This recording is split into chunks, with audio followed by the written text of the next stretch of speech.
안녕하십니까. 암호화폐 정보를 전달해드리는 닥터 비트맨입니다. 네, 오랜만에 찾아뵙는 것 같습니다. 개인적인 사정이 있어서 영상을 올리지 못했는데 올리지 못하는 동안 참 많은 일들이 있었던 것 같습니다. 네, 그러면 일요일의 마무리는 과연 어떠한 소식들이 반겨주게 될지 한번 보도록 하겠습니다. 네, 어제의 경우 비트코인 가격이 소폭 상승하는 듯 했지만 현재는 상승 여력이 부족해 보이죠. 네, 오히려 가격이 하락을 하는 모습을 보여주고 있는데요. 네, 비트코인이 5분간 1.66% 하락을 하면서 현재 9,000달러대를 유지하고 있습니다. 네, 비트코인의 가격이 안타깝게도 하락을 하는 중인 것을 볼 수가 있는데요. 네, 이렇게 현물 시장의 가격이 내려가는 경우 선물 시장에도 영향을 주게 되죠. 네, 한 리서치에 따르게 되면 CME 비트코인 거래량이 연내 최저다, 프리미엄은 상승하고 있다 언급을 하고 있습니다. 네, 암호화폐 전문 미디어 AMB 크립토에 따르게 되면 이번 주 CME 비트코인 선물 거래량이 연일 하락 추세를 보이며 연내 최저치를 기록했다고 합니다. 네, 데이터 전문 분석 기관인 아케인 리서치는 최근 발표한 보고서에서 4일 CME 거래량은 8,900만 달러, 미결제 약정은 2억 달러 수준으로 감소했다고 합니다. 기관 투자자들은 불확실성으로 인해 비트코인 시장을 떠나고 있다 이렇게 진단을 하고 있는데, 네, 보고서는 이에 그치지 않고 이어서 그러나 거래량 하락과 미결제 약정 감소에도 불구하고 CME 연환산 프리미엄은 20.5%에 이르며 리테일 플랫폼 연환산 프리미엄이 13%로 감소한 것과 대비된다 언급을 하고 있습니다. 네, 다수의 플랫폼의 6월 연환산 프리미엄 모두 상승 추세를 나타내면서 중장기적으로 이제 긍정적인 시장 심리가 형성될 것이다 얘기를 하고 있네요. 네, 선물 시장 또한 가격이 하락을 하며 거래량이 줄고 있다는 소식이었습니다. 네, 하지만 프리미엄은 상승을 하고 있는데 이러한 상황 속에서도 지금 비트코인에 대해서 낙관적으로 보는 전망들은 계속해서 나오고 있습니다. 네, 비트코인의 대표적인 친화적인 인물이죠. 비트코인 가격은 무조건 오른다라고 언급했던 인물인 마이클 노보그라치가 비트코인에 대해서 또다시 언급을 했습니다. 네, 이렇게 하락을 하는 상황 속에서도 기회로 넘쳐난다 언급을 한 것인데 한번 보도록 하겠습니다. 네, 노보그라츠는 비트코인이 아직 기회로 넘쳐난다, 투자자의 유입을 희망한다 언급을 했습니다. 네, 포브스에 따르게 되면 미국 월스트리트 전설이자 이제 암호화폐 거물로 꼽히는 마이클 노보그라츠 갤럭시 디지털 CEO가 비트코인을 포함한 디지털 자산 영역은 아직 알려지지 않은 기회로 넘쳐난다 언급을 했습니다. 그러면서 이어서 투자 교육과 투명성, 규제 등의 개선을 통해 체계적으로 투자에 참여하고 다른 투자자의 시장 진입을 이끌고 싶다 밝혔는데요. 네, 이와 관련해 그는 젊은 세대들은 디지털 생태계에 빠르게 적응하는 모습을 보이고 있다며 그들은 비트코인이나 이제 블록체인 기업 및 결제 플랫폼에 투자하는 데 적극적이다고 진단을 했습니다. 네, 또 그는 이제 이러한 자산은 전체 자산이나 주식 혹은 채권 시장과는 무관하다며 포트폴리오에 이제 다양성을 더하고 전체 포트폴리오의 리스크를 낮출 수 있다 이렇게 언급을 했네요.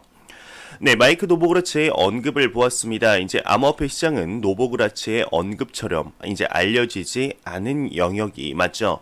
네, 제도권적으로 봤을 때 많은 진입이 있었지만 확실하지 않은 영역이 더욱 많은 것이 사실이죠. 네, 현재 특히 비트코인의 경우는 전 세계적인 지정학적 리스크가 최근 급격하게 높아짐에 따라서 해지 수단으로서의 수단이 입지가 점점 광고해지고 이제 확고해지고 있는 수요가 높아지고 있는데요.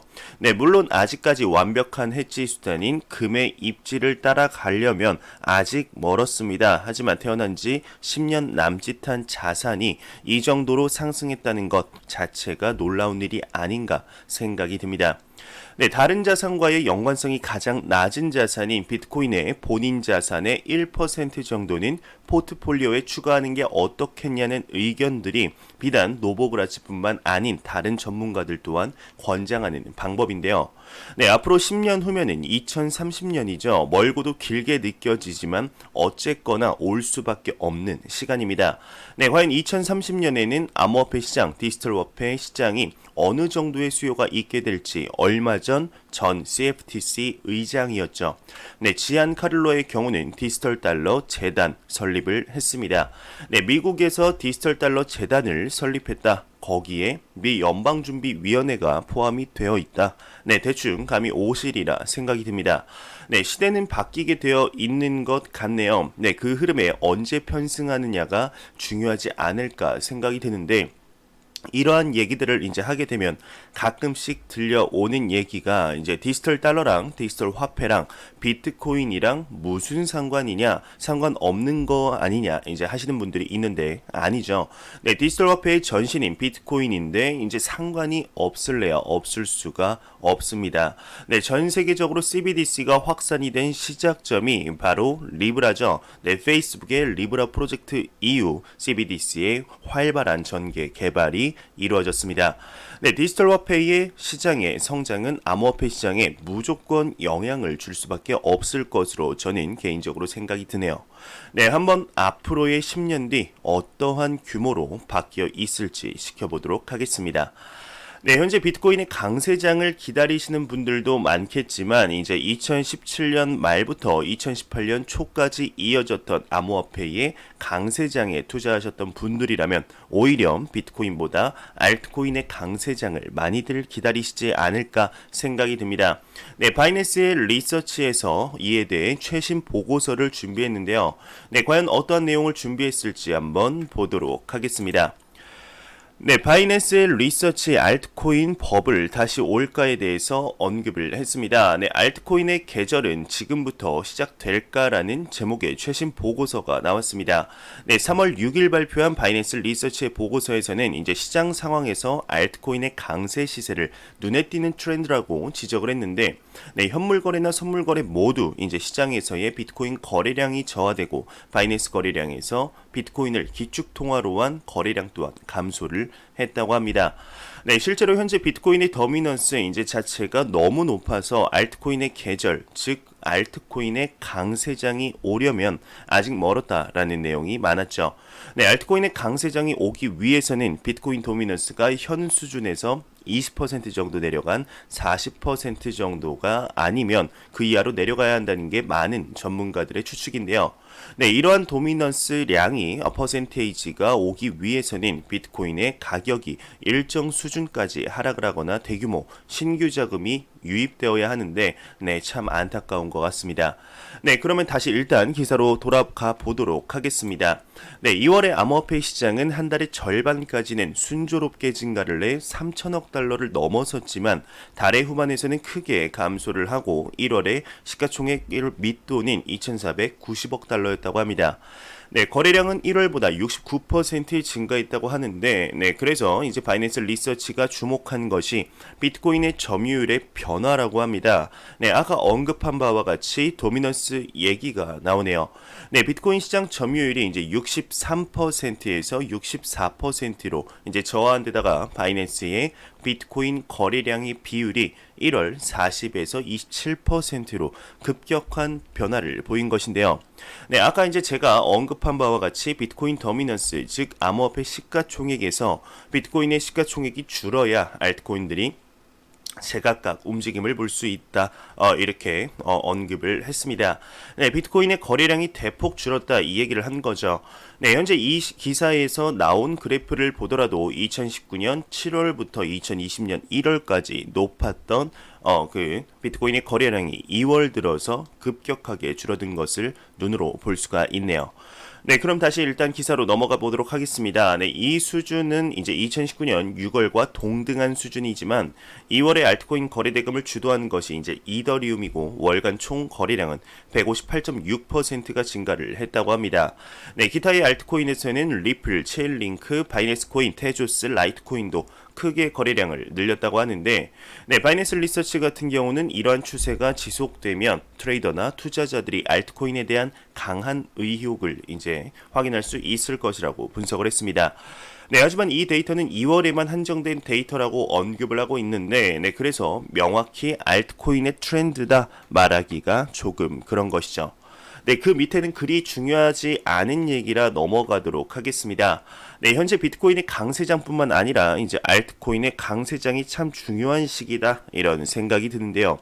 네, 비트코인의 더미넌스가 높다는 것이 시장이 건강하지 못하다라는 반증이 아닐까 싶습니다.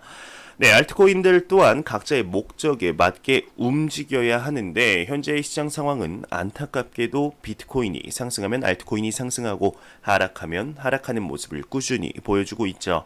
네, 주식으로 비교해 봤을 때 우리나라의 대표 대장주 하면 떠오르는 게 바로 맞습니다. 삼성 주식인데요. 네, 이 삼성 주식이 상승을 한다고 다른 주식들이 상승을 하진 않죠. 하락한다고 해서 하락을 하진 않습니다. 네, 물론 비트코인을 가지고 있다가 다른 알트코인을 살 수 있는 암호화폐 시장과 이제 삼성의 주식을 가지고 있다가 다른 주식을 사려면 팔고 현금화해서 다른 주식들을 사는 메커니즘 자체는 다르지만 그냥 말이 그렇다는 뜻이죠. 네, 과연 비트코인의 강세장뿐만 아니라 알트코인의 강세장은 언제쯤 찾아오게 될지 어떠한 한 사건이 일어나서 대규모 신규 자금이 유입이 되었으면 좋겠다라는 생각이 듭니다. 네, 매일같이 나오는 리플 XRP에 관한 소식이 오늘도 또한 나왔습니다. 네, 대규모 XRP의 이동이 있었다는데, 네, 그 중에서는 리플의 전 CTO죠. 네, 제드 맥케일럽의 이체 이력 또한 포함이 되어 있다고 합니다. 네, 제드 맥케일럽 소식이 나오면 기분이 썩 좋지만은 않습니다. 여태까지 제드 맥케일럽이 이체를 한다 하면 XRP의 덤핑이라는 얘기가 많이 나왔었기 때문이죠. 네, 과연 이 소식은 어떻게 될지 내용 한번 보도록 하겠습니다. 네, 6,300만 대규모 리플 XRP의 이동이 있었습니다. 전 리플 CTO 제드 맥케일럽의 이동도 포착이 되었다고 하는데, 네, 엄청난 규모의 암호화폐를 보유한 디지털 자산 투자자들은 암호화폐 고래로 알려져 있고 암호화폐 가격을 위아래로 옮기면서 암호화폐 시장에 큰 영향을 미칠 수 있을 것으로 생각이 된다고 합니다. 네, 또 대규모 이체가 여러 건 발생했다는 이 얘기를 하는 것이죠. 네, 레저 익스포즈드에 의해 제공된 데이터에 따르게 되면 2천만 XRP를 보유하고 있는 계정 중 상위 0.01%가 XRP를 더 많이 축적하고 있다고 합니다. 네, 특히 웨일 얼렛은 아까 언급한 전 리플의 CTO이자 공동 창업자인 스텔라 루멘의 공동 창업자인 제드 맥켈럽에게 보내진 엄청난 양의 XRP를 감지했다고 하는데, 네, 여기서부터 이제 불안한 거죠. 네, 지난 몇 시간 동안 두 건의 대규모 XRP 거래가 행해졌다고 합니다. 네, 숫자 세기도 힘든 총 220억 XRP가 비썸 암호화폐 거래소의 지갑에서 알려지지 않은 지갑으로 531만 달러 하나로 약 118억 원 규모가 이체가 되었는데, 네, 두 번째는 이제 제드 맥켈럽 지갑으로의 이체가 발생을 했습니다. 네, 하나로 118억 원 규모가 보내진 것이죠. 네, 보통 이제 여러분들도 많이 들으셨겠지만 제드 맥켈럽 지갑으로 이체가 발생하면 가격에 덤핑이 올 것이다. 이러한 이야기들이 많은 상태입니다. 네, 그 밑에 이제 내용들은 중요한 내용이 아니라 이제 넘어가도록 하겠습니다. 네, 구글에 여러분들도 제드 맥켈럽 XRP만 치더라도 덤핑이 올 것이냐, 덤핑 신호냐 하는 내용들이 상당히 많습니다. 내용 대부분을 차지하게 되는데요. 네, 제드 맥켈럽이 포함된 이체 소식이 중요한 이유가 바로 지난 몇 년 동안 XRP 매도를 이제 시도해 왔다는 점 때문입니다. 네, 이에 이제 리플사는 소송을 통해서 그의 XRP 대량 판매를 제한하는 데 성공했는데, 네, 그럼에도 불구하고 제드 맥켈럽을 비롯한 XRP 고래들이 장외 거래를 통해 XRP를 대량 매도했다는 의혹이 불거졌습니다. 네, 또한 블룸버그는 리플의 분기 보고서를 통해 리플사가 지난 1분기와 2분기에 XRP를 지속적으로 매각했다는 의혹을 제기했는데요. 네, 이러한 우려에 대해서 지난 8월 리플의 CEO죠. 네, 우리의 빵형은 XRP를 덤핑해서 리플사가 얻을 수 있는 이익은 없다. 오히려 비트코인이나 이더리움에 비해 공급량 대비 인플레이션 비율이 낮다고 해명한 적이 있었습니다. 네, 과연 이번 제드 맥켈럽에게로의 이체 소식이 이제 XRP의 덤핑으로 이어지진 않을지 조금 더 지켜보도록 하겠습니다. 네, 한 블록TV에서는 이제 고 스티브 잡스의 부인이 그램의 ICO 참여자였다 언급이 나왔습니다. 네, 미국 IT 최대 기업 애플의 전 공동 창업자, 네, 고 스티브 잡스의 부인인 로렌 파월 잡스가 인기 메신저 앱 텔레그램의 ICO를 이제 참가하고 있던 것 같다 언급을 했습니다. 네, 본 내용은 이제 암호화폐 전문 미디어 블락TV가 이제 정보 소식통에서의 취재로서 독점으로 전달을 하고 있었다고 하는데, 네, 텔레그램은 거액의 투자가를 대상으로 한 프라이빗 세일에서 2017년 3월까지 17억 달러 약 2조, 하나로 2조 247억 원을 조달했다고 합니다. 네, 파월은 이 ICO의 초기 투자가인 것으로 알려졌는데 소식통은 정확한 금액을 밝히지 않았으나 ICO의 프리세일 참여 기준에서는 파월은 적어도 500만 달러, 하나로 약 59억 원을 투자한 것이라고 합니다. 네, 잡스가 이제 2011년 사망한 때에 유산을 상속하고 200억 달러, 하나 약 23조 8,200억 원의 자산을 갖게 되었다고 추정을 하고 있는데요. 네, ICO에서의 암호화폐 그램의 판매에서 투자했던 인물은 그 밖에도 밝혀졌습니다. 네, 예를 들어 러시아 정부의 전직 장관이나 영국 축구팀 첼시를 인수한 로만 아브라모비치는 세컨드 라운드에 참가했다고 보는데요. 각각 238억 원 그리고 119억 원을 투자했다고 합니다. 이 두 사람의 이름은 블록체인 프로젝트를 분석하기 위해서 텔레그램에 고용된 오리건 대학의 교수에 의해서 작성된 ICO 참가자 명단에 기재가 되어 있는데요. 네, 그 리스트에서는 프라이버시의 관점에서 밝혀지지 않는 이름도 있다고 합니다. 네, 이런 인사들도 ICO에 참여한 그램이지만 지난해 10월 미국 증권거래위원회 SEC의 증권형이라고 지적이 됐죠.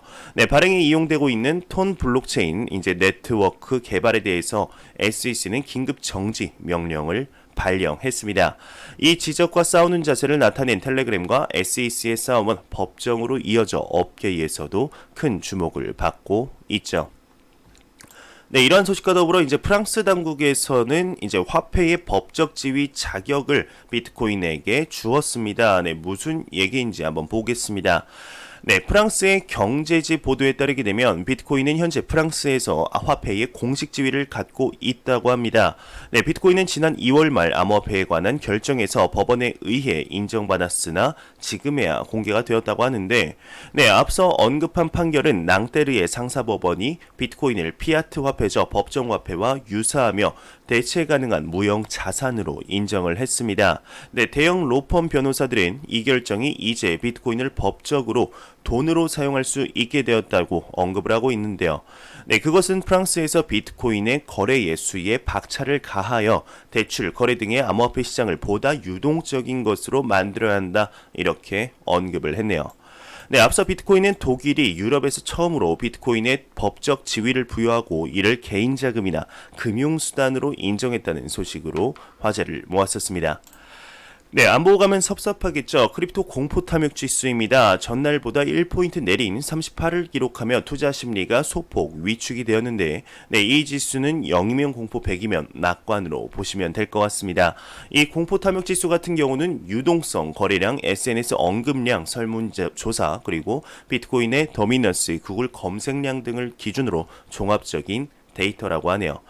네, 정말 이제 3월 달이 한 일주일 정도 지났는데 한 3월 말까지는 다시 한번 70까지 오르는 그날이 하루빨리 왔으면 좋겠다 생각이 드네요. 네, 그러면 마지막으로 코인 마켓캡에서 가격 보고 마무리하도록 하겠습니다. 지금 메이저 탑10 코인들 전반적으로 하락을 하는 안타까운 상황을 보여주고 있는데, 네, 비트코인이 2.12% 하락하며 네, 1,060만 원대, 이더리움이 0.52% 하락하면서 28만 5천 원대, 리플 XRP가 1.9% 하락을 했네요. 283원대를 보여주고 있습니다.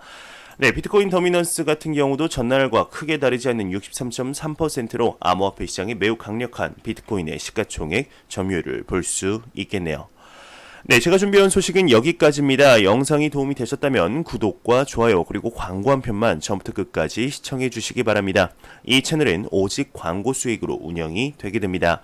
항상 영상 시청해 주시는 시청자분들, 구독자분들 너무나 감사합니다. 저는 다음 영상으로 찾아뵙도록 하겠습니다. 지금까지 닥터 비트맨이었습니다. 감사합니다.